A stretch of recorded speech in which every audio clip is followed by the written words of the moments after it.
ডিমের ঝোল, ডিমের কারি, ডিমের ঝাল, কত রকমভাবে ডিম খাওয়া হয়। আজকের আমি একটা অন্য রকমভাবে ডিমের কারি বানাবো।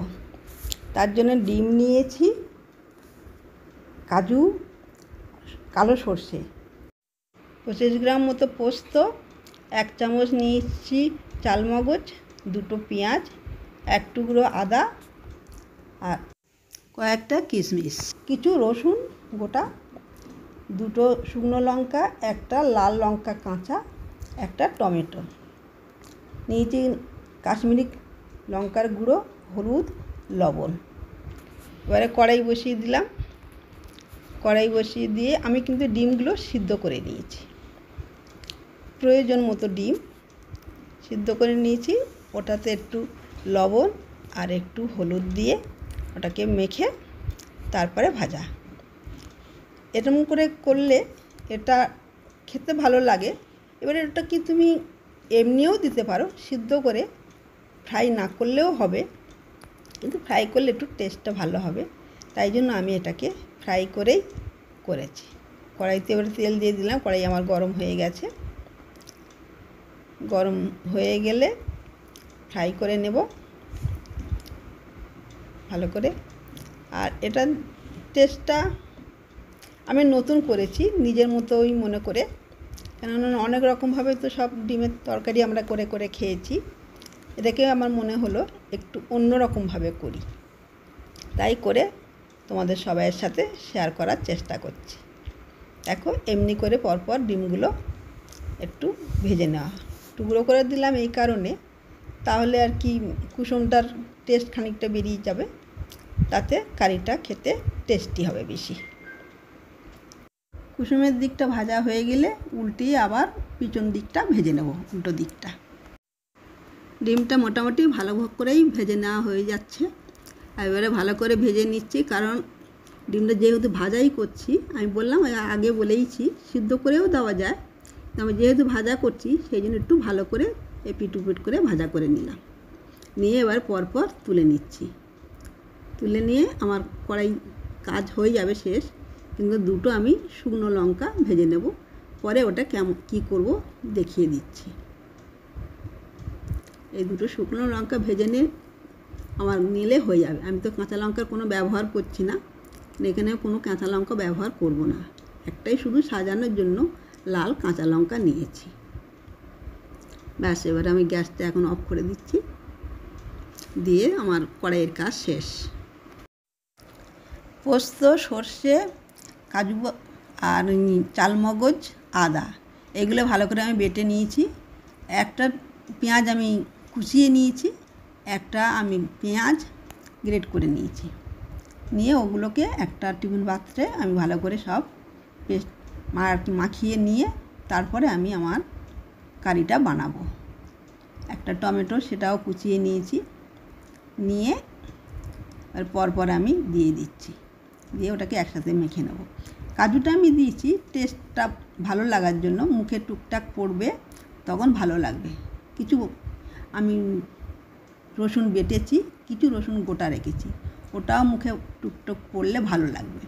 এবারে লবণ দিয়ে দিচ্ছি, হলুদ দিয়ে দিচ্ছি, আর কাশ্মীরি যে লাল লঙ্কাটা নিয়েছি একটু কালার হওয়ার জন্য, সেটাকেও একসাথে মেখে ওর মধ্যে নিয়ে নিচ্ছি। নিয়ে এরপরে সর্ষের তেল দিয়ে দেবো।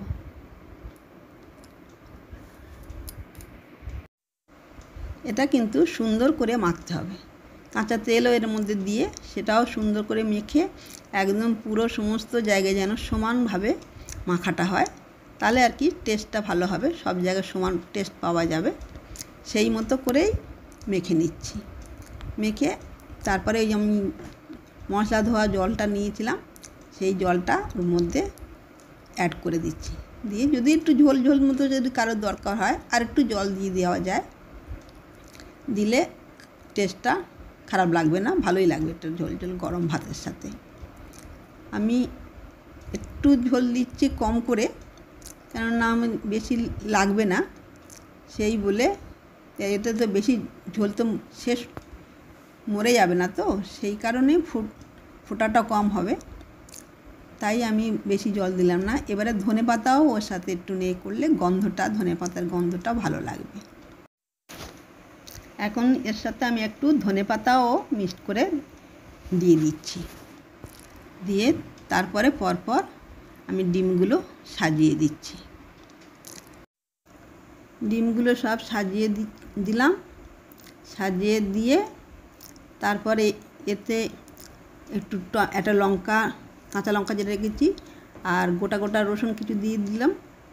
আর এবারে দিয়ে দেবো টমেটো। একে একে এগুলো সব আমি সাজিয়ে দিচ্ছি।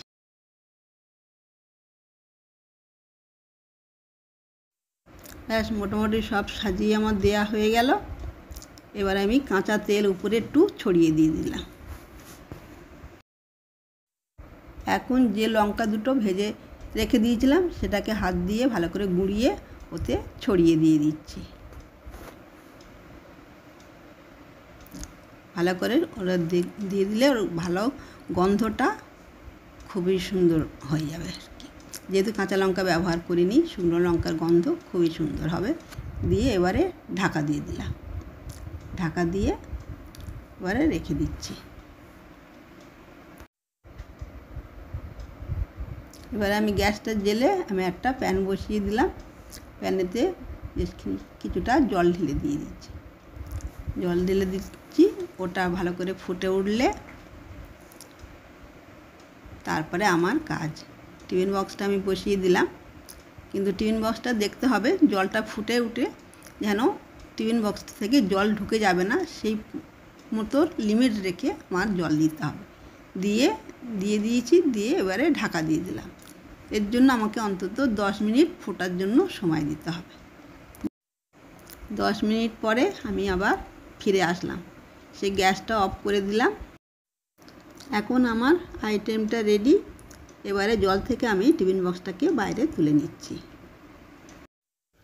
আমরা সবসময় ডিমের ঝাল ঝোল করে খেয়ে দেখেছি, কিন্তু আমি এই যে ভাপাটা করছি, ভাপাটা করে খেয়ে দেখো। কাঁচা পেঁয়াজ, সর্ষের কাঁচা তেলের গন্ধ খুবই সুন্দর লাগবে। গরম ভাতে খেতেও ভালো লাগবে। শেয়ার ও লাইক করো, অবশ্যই জানিও। বাহ, দেখতে কিন্তু খুব সুন্দর হয়েছে। গন্ধটাও বেশ মিষ্টি বেরিয়েছে। আশা করি ভালো লাগবে। তোমরাও তৈরি করে টেস্ট করে তারপরে আমাকে জানিও। আর সাবস্ক্রাইব না করা থাকলে সাবস্ক্রাইবটা করে দিও, তাহলে পরবর্তী ভিডিওগুলো তোমাদের কাছে চলে যাবে। আবার কোনো এপিসোডে তোমাদের সঙ্গে কথা হবে। আর আমার সম্পূর্ণ ভিডিওটা দেখার জন্য ধন্যবাদ। তোমরা ভালো থাকো, সুস্থ থাকো।